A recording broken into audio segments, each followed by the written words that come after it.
নমস্কার বন্ধুরা, আমি চলে এসেছি একটি নতুন রেসিপি নিয়ে। শীত চলছে, শীতের আমেজ যারা সবাই একটু খেতে ভালোবাসে তাদের জন্য আমি নিয়ে চলে এসেছি চিংড়ি মাছের মালাইকারি। আজ আমি দেখাবো বাড়িতে আমি কিভাবে চিংড়ি মাছের মালাইকারি রান্না করি। এখানে কিছু চিংড়ি মাছ নিয়ে এসেছে, আমি সেগুলিকে ধুয়ে ভালো করে লবণ হলুদ লাগিয়ে নিয়েছি। এবার আমি কড়াইতে চিংড়ি মাছ বসিয়ে দিয়েছি এবং হালকা আঁচে আমি সেগুলিকে ধীরে ধীরে ভাজা শুরু করে দিয়েছি। এখানে আমি একটা একটা করে উল্টিয়ে পাল্টিয়ে হালকা লালচে করে ভেজে নেব। বন্ধুরা, এখানে চিংড়ি মাছের মাথাগুলি কেটে আনেনি, আমি কাটতে ভুলে গেছি, যে কারণে আমাকে ভাজতে অসুবিধা হচ্ছে। এখানে আমি মশলা হিসেবে নিয়ে নিয়েছি বন্ধুরা কিছুটা ধনেপাতা কুচি, পেঁয়াজ, রসুন, আদা ও লঙ্কা পেস্ট এবং গোটা গরম মশলা। এখানে নারকেলের দুধ নিয়ে নিয়েছি 1 বাটি, কুড়িয়ে আমি ভালো করে ছাঁকনি দিয়ে ছেঁকে নিয়েছি এবং হলুদ ও লবণ, লঙ্কা এবং জিরে পাউডারের পেস্ট এবং কিছুটা ঘি নিয়ে নিয়েছি। চিংড়ি মাছগুলি ভালো করে ভাজা হয়ে গেলে আমি সেই তেলে গোটা গরম মশলা ফোড়ন দিয়ে দিয়েছি এবং আমি পেঁয়াজ ও রসুনের ও লঙ্কার পেস্টটি দিয়ে আমি ধীরে ধীরে ভাজতে থাকবো।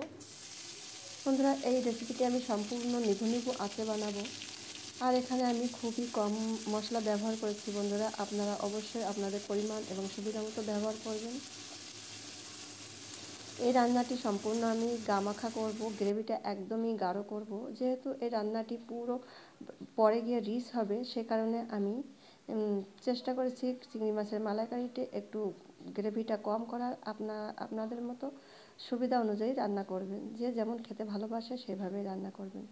আমার এখানে পেঁয়াজ মশলাটা কষানো হয়ে গেলে আমি আমার বানিয়ে রাখা জলে গুলে রাখা যে মশলার পেস্টটি বানিয়ে রেখেছিলাম সেটি আমি দিয়ে এবার হালকা আঁচে আমি এটিকে কষাতে থাকবো।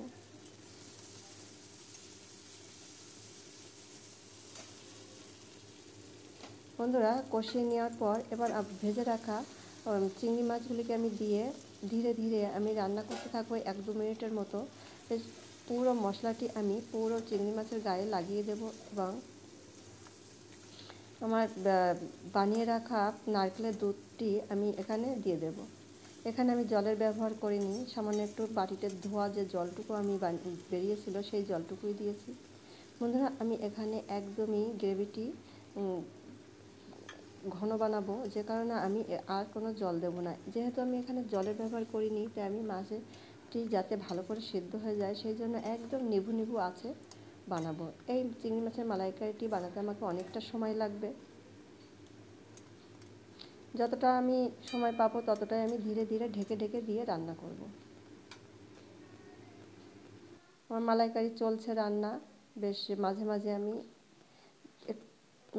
আমি একটু ঢেকে ঢেকে দিয়ে এবং দেখে দেখে নেব মালাইকারিটি কেমন রান্না হচ্ছে। এখানে আমি আর কোনোভাবে জল দেব না। বন্ধুরা, দেখুন কি সুন্দর, মাছগুলিকে আমি অতটা জলেই মিশিয়ে দিয়েছি এবং মাছগুলিকে আমি এখন ঢেকে দেব।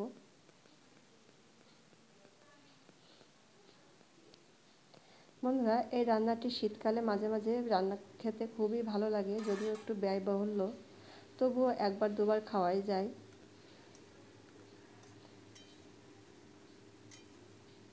এখানে আমি খুবই কম আঁচে রান্না করছি বন্ধুরা, যদিও আমি বারবার বলেছি যে আমি গ্রেভিটি একদম গাঢ় করব, একদম গামাখা করব। আপনারা চাইলে আপনাদের পছন্দ মতো জল দেবেন এবং পছন্দ মতো ঝোল রাখবেন।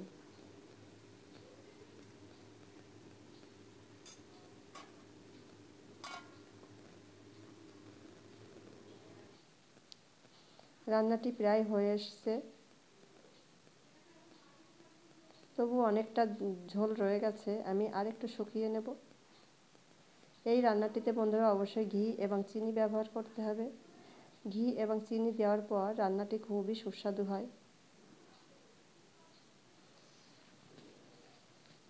এখানে আমি 1 চামচের মতো ঘি দিয়ে দেব। ঘিটিকে মিশিয়ে নেওয়ার পর আমি তারপর সামান্য একটু চিনি দিয়ে দেব। বন্ধুরা, এখানে আমি গোটা গরম মশলা ফোড়ন দিয়েছি, তার আগেও একটু ওই মশলার পেস্টে সামান্য একটু আমি গরম মশলা দিয়ে দিয়েছিলাম, যে কারণে এখানে আমি আর গরম মশলার ব্যবহার করব না। আপনাদের যদি গরম মশলা যদি আপনারা খান তাহলে অবশ্যই ব্যবহার করবেন।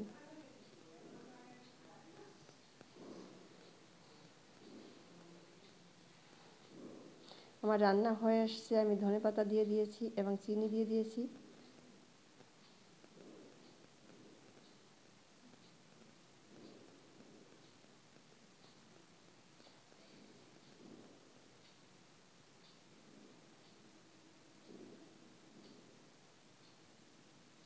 এখানে আমি গরম মশলা ব্যবহার করিনি বন্ধুরা, আপনারা অবশ্যই করবেন।